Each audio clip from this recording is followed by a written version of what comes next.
我家那个冰箱啊，是真的一点都用不下去了，每次打开跟生化武器似的，我现在都不敢往里头放果蔬了。冰箱选的不好呢，对家庭的食材卫生真的有很大的影响。正好呢，我的新房在装修，新买的米家冰箱分储线 Pro 十字508升，也许能解决你的烦恼。你说说看呢？如果好用，我直接抄作业。在保鲜上呢，它使用的是米家的双系统配置，冷藏区和冷冻区独立运行，就相当于两个房间关起门来各开各的制冷，互不干扰，从源头上解决你说的串位问题。冷藏区呢，就如同一支配合紧密的篮球队，控球后卫呢负责把控温度，将温差波动误差控制在1摄氏度以内，持久锁住食物鲜味。蔬果抽屉就是大前锋，配合水分子筛生态保鲜技术，锁住食物中蔬果中的水分。而作为中锋的冷藏风道，搭载正负离子发生器主动净化，实现抗菌净味，主动防守住各种细菌的进攻。这样一套下来呢，哪怕你买上1周的菜，蔬果也能保存得很新鲜。那冷冻呢？每次我妈来看我，总买一堆肉放冰箱，放一段时间拿出来，总感觉味道怪怪的。冷冻区呢，有着零下30度生冷锁鲜，制冷迅速，温度控制的也很均匀，并且搭载银离子抗菌模块，抗菌率高达99.99%。这样一套组合拳下来，肉类食品放进去能够锁住营养和口感，久存仍然新鲜。而且冻肉化冻时呢，血水也比较少。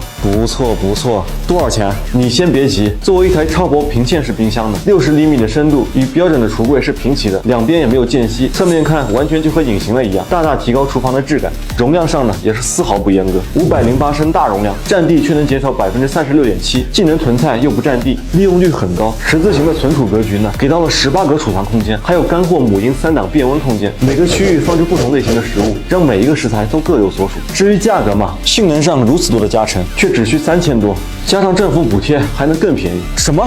这么高性价比？这回我可得赶紧回家把老冰箱给换了。